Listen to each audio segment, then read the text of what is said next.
I'm here with Philippe, Monsieur Philippe Gouchard, who is a good friend of mine and who I met during the TEDx Casey talks. And Philip and I have got very similar mindsets in some ways. We find we've got a great viewpoint and our brains work together. So we wanted to get together and do a series of videos, and particularly around a strength of what I see as being one of Philippe's, which is creativity and innovation. So first of all, hi Philippe, great to see you, sir.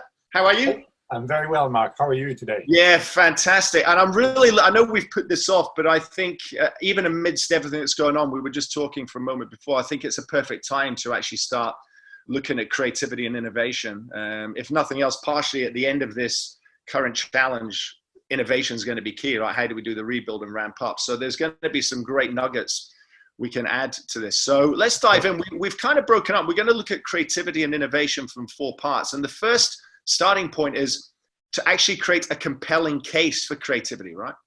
There's businesses that sometimes they put it on ice. So let's talk to that for a second. Give us your input, please, Philippe, on why is it important to build creativity in our businesses? Well, I think for me, there are 2 levels of answers. The first one is the world is in constant change. That's a fact. So if you're in business and you stop creating just because of the motion of what's happening everywhere else in the world, actually you're going backwards.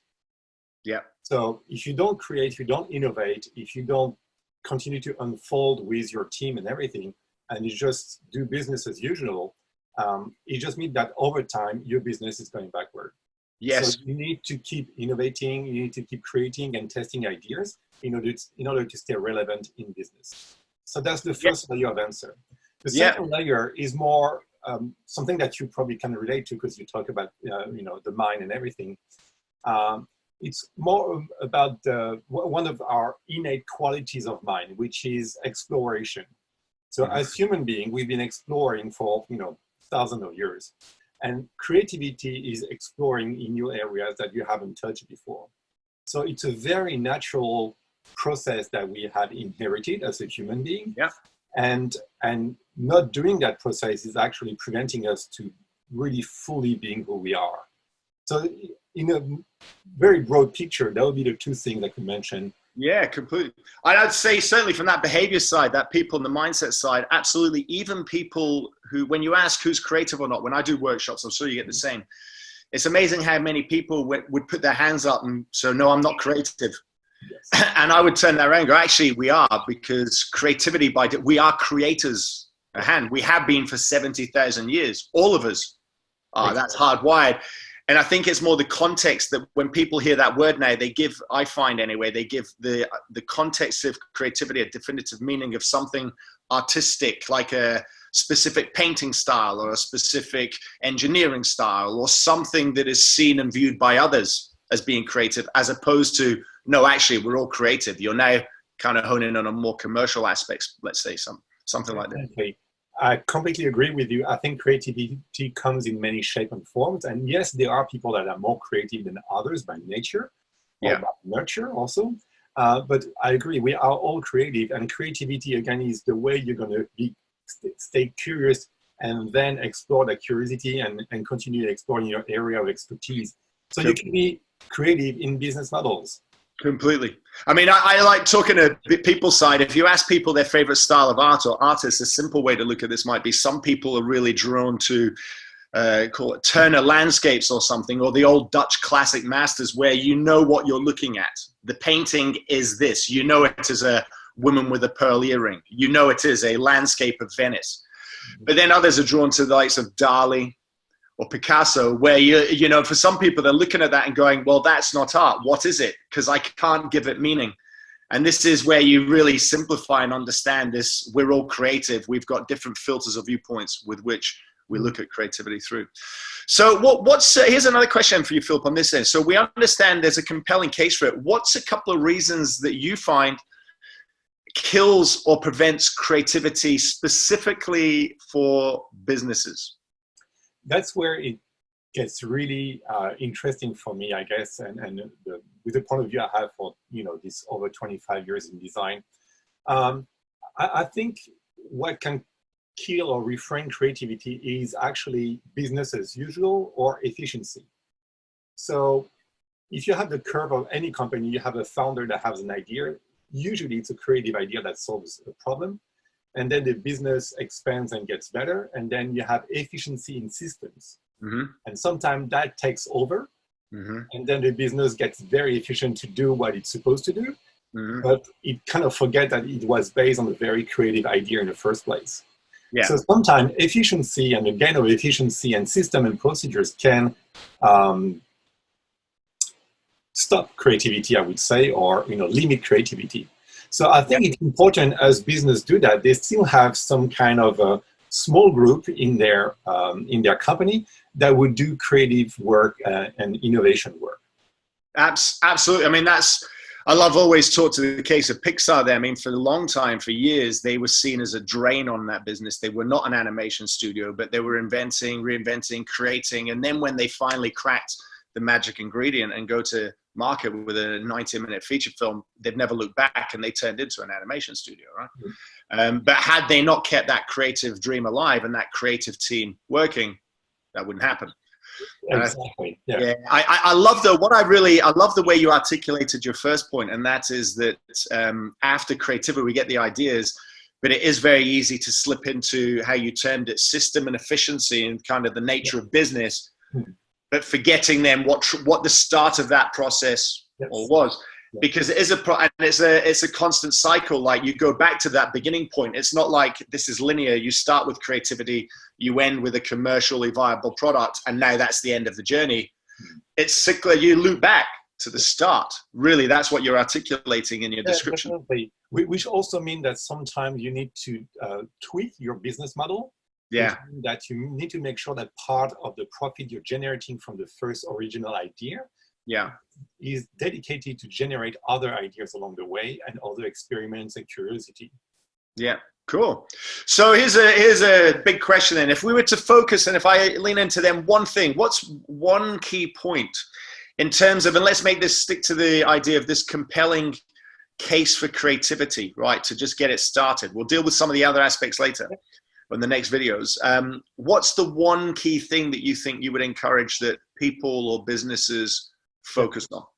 I think, again, from what I've been watching over the years, I think if everyone gets on board with this idea that everyone is creative and you have your angle and your view on creativity, then suddenly, instead of having a team of, let's say, 120 people in your company and having 5 engineers of creative on board, you have 120 creative people in your company. Mm-hmm. So it means that it's actually a mindset shift that needs to occur in the company, that needs to happen, so that people are empowered to voice what they think they can do better, or have ideas about product and services that can be added to what the company is currently doing. And everyone can be on board with that. If I just may share a tiny story, when I was 22, I started my first design studio, and I did a creativity weekend. And there were someone from advertising and a designer and myself, and we were told we were the creative, and people were expecting a lot from us. And actually, the best idea of the weekend came from an accountant on Sunday afternoon. And that was, from far, I can tell you, the best idea of the weekend. I love that. Yeah, creativity is not limited to what they call creative people or the creative industry. No, I agree with that. It's funny, as you're talking, because Philip and I are bouncing these ideas off. This isn't kind of totally scripted. It makes me think, I just had an article go live recently called The Candy Floss Economy, and that's really tackling the unsubstantial part of personal brand, like, because everybody's a genius at everything, and they're sharing everything as if they've got a million great insights and ideas at the gym, walking, taking a dump on the toilet, right?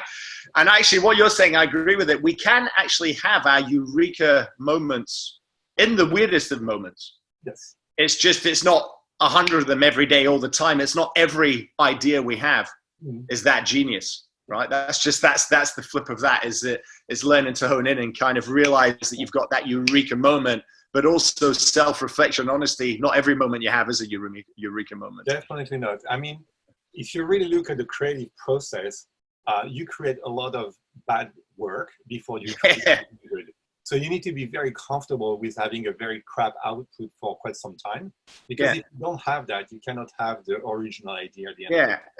I say it's that bad word. I love how you say it's that bad word. It's just it's not viable for maybe something to go to market or commercial or whatever. But if you don't go through that process, you're not going to get the nuggets of gold and the eurekas. Definitely, but sometimes it's just plain bad, and that's completely okay. Very, very true. Like, for example, as a designer, the idea of a chocolate teapot might sound all fun and quirky and gimmicky, but it's not particularly functional. It's going to melt, right? Yeah. But that could work, or that could take some other shape or form or some other, function. So definitely.